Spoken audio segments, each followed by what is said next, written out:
want to see a man and ain't got time. Shake your head. Get that side check. Put it in pockets like it's back.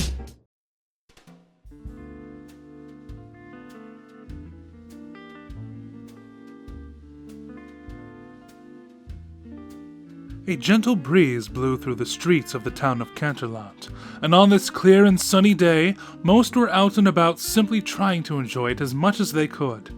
Many of the town's youths were busy in themselves spending time with their various friends, hanging out at a lot of the different venues the town had to offer, from the park to the cafes. And, speaking of which, one particular cafe on a street corner was about to receive a pair of noteworthy guests, as Pinkie Pie, local student of Canterlot High, was walking towards it alongside her smile-less sister, Maud. As per usual, Pinkie was skipping along with a wide grin plastered over her face. This is so amazing! I can't wait for you to meet him! Maud turned to her younger sibling, her face never giving away her feelings on the matter. Pinkie, I appreciate what you're doing for me, but I'm not entirely sure if I approve of you setting me up on a date. Turning to her, Pinkie giggled. Don't worry, Maudie. You'll love this guy. I've seen him coming into Sugar Cube Corner a few times. I mean, he never buys anything with sugar in it. But that doesn't matter. Anyway, when I talked to him, the first thing on my mind was, oh yeah, this guy definitely needs to date my sister. If Maud shared any of her sister's enthusiasm for this, she wasn't showing it, and she simply glanced at the entrance to the cafe. Seeing this, Pinkie jovially slapped a hand upon her shoulder, looking as confident as ever. Don't sweat it, sis. I'll be right out here watching the whole thing. Slowly, Maud turned to her again. For future reference, you may want to reword that, just in case people get the wrong impression. Naturally, Pinkie was, at first, confused by such words, but she didn't get the chance to ask about it, as Maud then got on with the business of actually approaching the place in earnest. Seeing her go, Pinkie leapt up into the air. Woo! Go Maud! Opening the door of the cafe, Maud entered at long last, her sister still jumping for joy behind her. As the older sister looked around the place, she saw several other people about her age dotted about. But, toward the far end, on a table for two, she spotted a young man sitting alone. As he was currently the only one in such a situation, Maud began to approach him. Before long, she was there, and the boy looked up at her as she spoke. Are you my date? The boy looked to her, his face as blank as hers. Maybe. Are you Maud Pie? Maud nodded, prompting him to continue. Then yes, I'm your date. The boy's voice was about as monotone as was humanly possible to achieve, but, on the outside, it didn't seem as if this was all that much of a bother to Maud.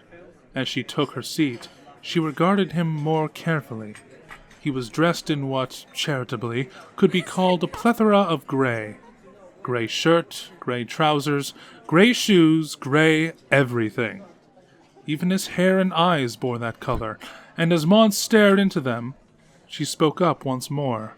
My sister never told me your name. The boy nodded. It's Tom. Tom Rockefeller. Maud blinked. Maud Pie. The boy nodded again. At long last, a waitress arrived, looking at the two youths before speaking up to them with a customary smile. Good afternoon, you two. May I take your order? They never turned to her, but nevertheless answered, with Maud going first. Coffee. Black. Tea. No sugar. The waitress gave them both an odd look, but even so, she kept her smile, nodding to the two of them before making her way off.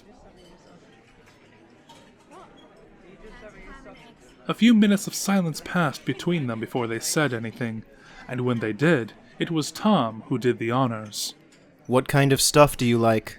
Maud blinked again. Rocks. I've always liked rocks. Do you study geology at school? It involves rocks, so yes.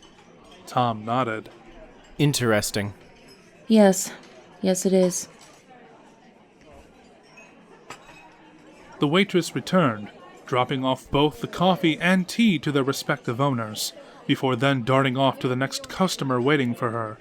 The two took a single sip of their drinks, after which it became Maud's turn to ask a question. What do you like? Tom looked up from his drink, right into her eyes. I collect spores, molds, and fungus. Maud blinked a third time. Does that have anything to do with rocks? Tom nodded. They sometimes grow on rocks. Maud nodded back. In that case, sounds interesting. Tom nodded again and spoke up soon afterwards. I met your sister, Pinkie. She's very happy. Very, very happy, in fact. Maud nodded again. Yes, that's her all right. Do you have a big family? 2 other sisters, and her parents, of course. Tom paused for a moment before replying. I'm an only child. Maud's face, as usual, gave nothing away as she spoke. Are you okay with that? Tom shrugged his shoulders. Sure. Are you okay with 3 sisters? Maud shrugged her shoulders. Sure. Tom nodded. Good. As before, they took a sip of their respective drinks, and when they put them down, Tom spoke again. What do you do with rocks outside of your studies? Maud looked down to her drink, then back up to him. I write poetry about it sometimes. Tom paused, but not as long this time. Can I hear some? Maud nodded once more, clearing her throat before doing as asked. Rock. You are a rock.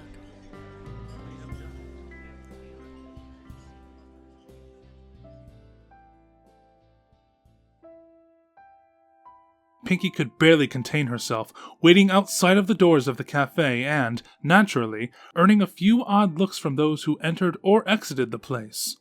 Time went on, and still she waited, never looking anything less than the most excited person in the world, as was typical of Pinkie Pie.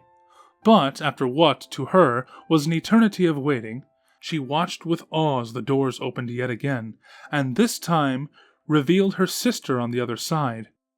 Before Maud had a chance to react, Pinkie leapt towards her, embracing her in a hug, before starting to speak in that million-miles-an-hour manner she was so known for. Maud, how did it go? Did you like him? Did he like you? What was he like? What did you talk about? What did you eat? Are you boyfriend and girlfriend now? What? Her question was halted as Maud, having freed herself from the hug, carefully placed a finger upon Pinkie's lips, silencing her as she finally had a chance to speak. He was nice. We talked about me, him, and what we like. We drank tea and coffee. I enjoyed my time. And yes, I said I'd like to see him again. The smile on Pinkie's face was so huge that it threatened to burst off her face entirely, and she let out an ear-piercing squeal of delight. That's so great! What are you two gonna do? To that, Maud, for the first time today, gave a smile. It was the smile she reserved only for her beloved little sister, and as she gently patted her on the shoulder, she gave her answer. Sorry, Pinkie, but I don't kiss and tell.